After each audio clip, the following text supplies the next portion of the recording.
පුංචි පුංචි මල් වලින් මල් යායක් මගේ මිදුලෙත් හදාගන්න ඕන කියලා මල් වීඩියෝස් බලන මගේ ආදරණීය ඔයාලව මම අදත් ගොඩක් ආදරෙන් පිළිගන්නවා. ඉතින් ආයිබෝවන් සුබ දවසක් වේවා මගේ ආදරණීය ඔයාලා හැම කෙනෙක්ටම. තවත් කෙනෙක් එකක නොවුනත් මම නම් මිදුල අතු ගන්න කාර්යය කරන්නේම හවස් යාමේට. ඉතින් එහෙම වුණාම උදේ පාන්දරට ලස්සන මිදුලක් අපිට බලා ගන්න පුළුවන්. ඒත් ඉතින් වැඩි ප්‍රමාණයක් කොළ හැලෙන මිදුල් වලට නම් මේ ක්‍රමය හරියන්නේ නැහැ ඔන්න. තමන්ගේ ජීවිතයේ තියෙන කාර්ය බහුලත්වයේ හේතු කොටගෙනම ඒ දේවල් ඔයාලටම හිතලා තීරණය කරන්න පුළුවන් නම් මිදුල් පොඩිය ලස්සනට තියාගන්න එක කරදරයක් නම් වෙන්නේ නැහැ.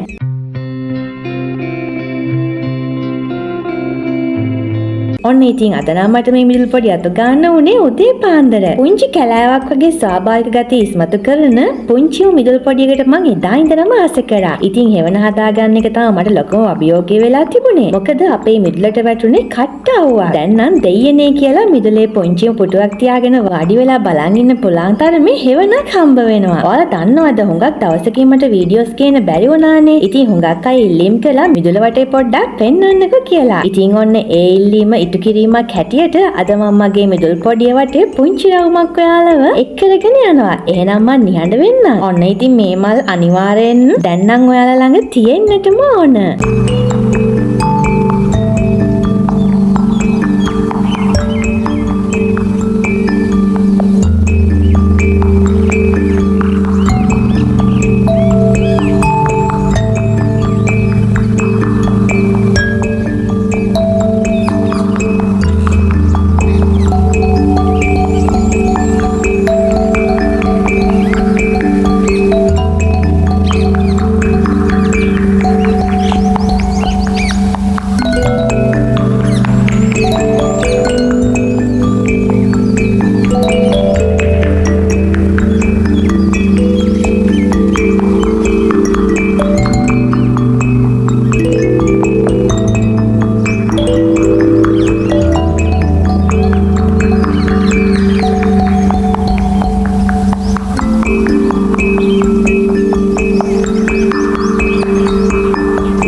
පුංචි දෙයක් කියන්නද මේ වීඩියෝට අදාළ නැත්නම් මං ගැන පෞද්ගලික විස්තරයක් කියන්නම්. ඔයාලා දන්නවා මම මාස කීපයක්ම වීඩියෝස් නොදා නිහඬ වුණානේ. හේතුව හුඟක් අය ඇහුවා. ඒ වුණාට ඇත්තට මේ ගැන මතක් කරන්නවත් මම කැමතිම නැහැ. හැමෝටම තේරෙන්න මම මෙහෙම කියන්නම්කෝ. අඩියක් හරි අපි උඩට තිබ්බහම අපිව වටන්න මිනිස්සු හරියට බලාන ඉන්නවා. සූක්ෂම විදියට ප්ලෑන් ගහලා තමයි යාලා මේ දේවල් කරන්නේ. ඉතින් මමත් හොඳට ඇඳුනා. ඉතින් මගේ මහත්තයා තමයි මෙන්න මේක තමයි හේතුව කියලා මට කරුණු පැහැදිලි කළේ. බලන් ඉද්දි ටක්කෙටම කතාව ඇත්ත. ඒකට මිනිස්සු අඳුරගන්න බෑ. මම මොනතරම් ලාභ ප්‍රයෝජන නොබලා උදව් කළත් මට අතගාලා ටොක් අනිනකල් මංවත් දන්නේ නැහැ. ඉතින් ඒ ගැන ඇති. ඔයාලා දන්නවද අපිට දෙයක් නැති වෙන්නේ අපිට ඊටත් වඩා හොඳ දෙයක් ලැබෙන්න. ඒක මම හැමදාම විශ්වාස කරපු සත්‍යයක්. ඉතින් මේ මාස කිහිපයක නිහඬියාව ASCII Facebook page එකක් කරන මගේ හිතවත් සහෝදරයෙක් මට පුංචි යෝජනාවක් කරා. එයාගේ page එකට කවි නිසඳස් ලියන්න පුළුවන් ද අහලා. ඉතින් මම ගත් කටටම හා කිව්වා. මොකද ලියන්න මම මාරම ආසයි. පාසල් යන කාලේ ඒ හැකියාවට ලැබුණ සහතික අදටත් මල් ළඟ තියෙනවා. ඇත්තටම කිව්වොත් මට ඒකෙන් ඉන්කම් එකකුත් ලැබෙනවා. ඉතින් මම ලියන ඒ වගේ රිජෙක්ට් වෙන පුංචි නිසඳස් තමයි මම මගේ page එකට දාන්නේ. ඉතින් ඒවත් මම YouTube එකේ post කරනවා. මොකද නංගිලා කීප දෙනෙක්ම ඉල්ලීම් කරා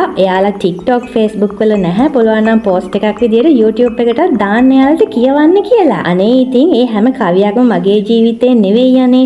මට හුඟක් ආදරය කරන මගේ සහෝදරයන් කීප දෙනෙක් මගෙන් ඇහුවා අනේ ඔයාට ප්‍රශ්නයක්ද? ඔයා වගේම channel එකක් කරපු කෙනෙක් මේ ලෝකෙත් අතහැරලා ගියා වගේ දේවල් කියලා. ඉතින් ඇත්තටම යාලා හුඟක් දුක් වෙලා තමයි මේ comments මට දැම්මේ. අනේ ආදරයට බෙහෙවින්ම ස්තුතියි වගේම ඇත්තමයි මට හිතා ගන්නවත් බෑ ඒ තරම් ආදරණීය ලෙන්ගතුකමක් මං ගැන ඔයාලගේ හිතවල තියෙනවා කියලා. ඉතින් ඒ ආදරේ කමෙන්ටුවකින් ඉදිරිපත් කරපු හැම සහෝදරියෙක්ටම ගොඩාරියක් පිං. සමාවෙන්න මේ දේවල් වීඩියෝට නම් අදාළ නැහැ. ඉතින් ඔය අද නම් මගේ channel එකත් එක්ක එකතු වෙන ඔයාලට පුළුවන් මේ වීඩියෝස් වලට කැමති නම් පහළ තියෙන කළු පාට subscribe button එක click කරලා all දීලා bell icon එකත් click කරන්න. පුංචි like එකක් දාලා comment එකක් දැම්මොත් ඇත්තමයි මං සතුටින්.